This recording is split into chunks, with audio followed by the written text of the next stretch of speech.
Hey everybody, it's Zerelda here. Today I'm going to be giving you the Darkcaster class review, which I promised quite a while ago.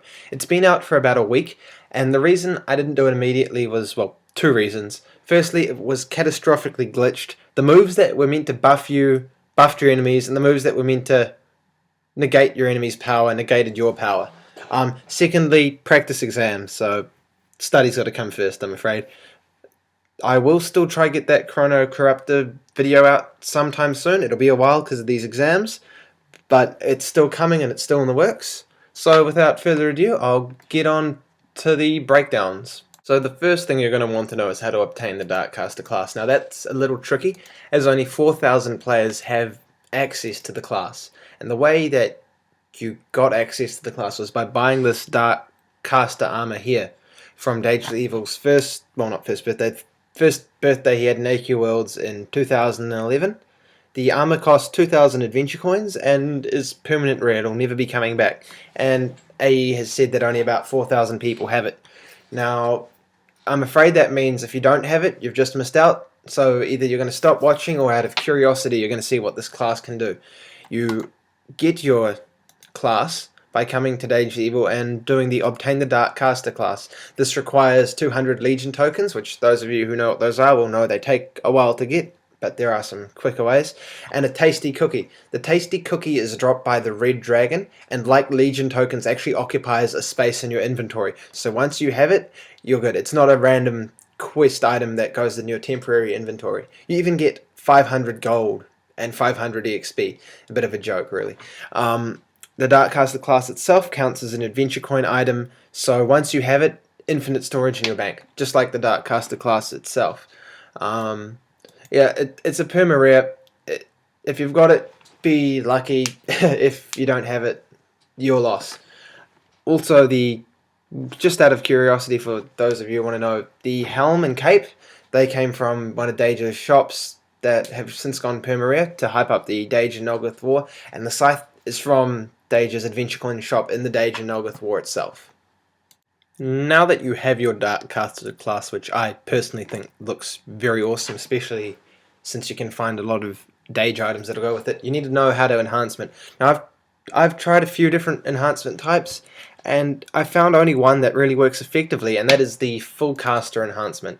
This class, all its moves down the bottom here are magically based, and that's where you're getting your major damage. The auto attack's not all that relevant. So I'd recommend Full Wizard. Don't worry, having Full Caster won't impact your health too greatly. It's got a regen, so you will not suffer from a reduced health. I know it sometimes feels more securing to have 2,400 health or whatever at level 45, but just don't. Go for the Full Caster. I wouldn't even recommend it this time. The only thing that actually still sort of works as a class is a bit of luck, and full luck, your damage is reduced so much, your magical damage is reduced so much that your moves do not function as well as they should, and the crits actually hit a bit lower than what they normally hit. So those are my recommendations. Full Caster enhancements. You can play around, but I don't think you're going to find anything much better. Now, before you run charging into battle, you're going to want to know what the passive moves and stats are. The rank 4 ones are pretty good. Speed of Darkness, which increases your attack speed by 10%, and Dark Pact, which increases your damage output by 10%, and that's quite a handy one. There's also a rank 10 passive, which I haven't yet triggered, but it's pretty good. It does a massive hit of damage at the cost of half your remaining hit points and all of your MP. That shouldn't bother you too much though, seeing as you would have almost certainly killed whatever you were fighting.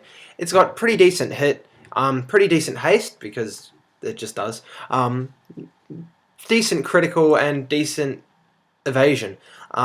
It's got quite a bit of luck for a class of its type because it's a caster, so its crits will be more powerful than other classes, unless you of course had more luck, but it would sacrifice some just raw attack power. It's got a lot of intellect, and so its magic power is quite strong and a force to be reckoned with. As you can see, spell power compared to attack power, there's a phenomenal difference.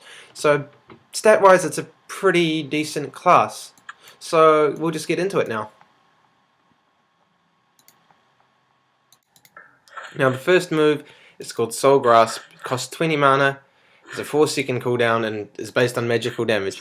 It's quite a good little move because it hits about 500 plus at rank 5, and as you just saw, it can crit between about 1,300 and 1,500. The move itself also stacks 3 times. Now, the reason it stacks is to trigger a crit. Not a crit, a stun. But you need all 3 stacks with the final move to stun. Not only does stacking the move actually cause a stun there, but it also reduces the damage that the enemy does to you. So you will be dealing quite a lot of damage, taking less damage, and then you'll be able to stun them. That'll absorb all the stacks of it, but it's quite effective. You do tend to chew up mana a bit though. Second move is called Shadow Bolt. Now, it's weaker. It's the same mana cost, but it's got a 3-second cooldown. This increases the amount of damage you do to the target. It does about 300 to 400 mark, and then can crit between about 8,000. But it makes them weaker throughout, and that's great because you will just see your damage go up, albeit slightly. It stacks to 5 times. Unlike the previous one, you don't need to have 5 stacks or the full amount of stacks to trigger your move. However, each stack that you have will make it more powerful. What it is a heal over time, and it's quite a generous one at that. I'm just gonna basically jump around until that big guy respawns so I can show you. Actually, I'll go through here. How much you can heal.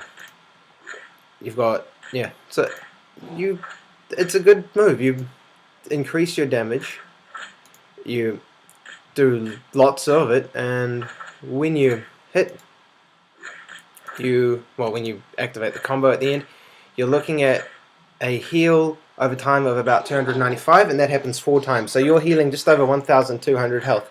As you can see, health here is not a problem. So yeah, that gives you the basic idea. Now, the third, it's quick cooldown, it's good. Now the third move here, Dark Conversion, 20-second cooldown magical. It's like the Necromancer's move.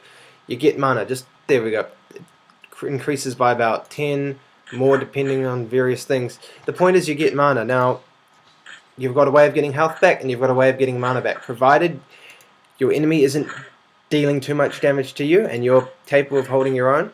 You're not really going to die with this class. So as you can see, the moves work quite well together. And now the final move, you've already seen what it's majorly used for, is that final effect, whether you want it to be the stun or the crit. Now, on its own right, it actually does a fair amount of damage. It's 35 mana, which is the most expensive move in the class, seeing as the others are all just 20. And it's got a 15-second cooldown, so it's not something you can use when a lot misses. It hits between about 800 and 1,000, and can crit between about 2,800 to 3,100. But don't forget, you've got this Shadow Bolt, which increases all damage, not just the move itself, but your auto attack and this final move. Unfortunately, the stacks are absorbed. So basically, you've got a class that complements itself well. That middle move there, depending on how many stacks you want, it'll do a lot of damage, give you a heal, and then a final lot of damage as well. Or you can stun. So basically, it's quite a versatile class, and it lets you do a lot with it. But at the same time, you can't just button mash. You've actually got to have a bit of a strategy. More damage, lots of initial damage and a stun, built up damage and a powerful heal. It's very good. And not to mention, it just hits high in general. It's a really fun class to use. In regards to PvP, this class is basically just about deciding which of the first 2 moves you want to stack, and then using them. Do you want to go for the safer heal alternative with quite a bit of damage and opportunities to hit, or do you want to go for the stun and the bigger initial hits decreasing their damage? It's all up to you. Overall thoughts, the class is quite nice. It's well balanced. Once you get the hang of it, it's quite nice to use. It's really fun, and it does a lot of damage, and it also looks great. Yeah, if you've got it, make sure you do make use of it, and just remember, magical caster enhancements work best. So I hope you enjoyed, and I'll hopefully get that Chrono Corruptor video up shortly. Until next time, bye.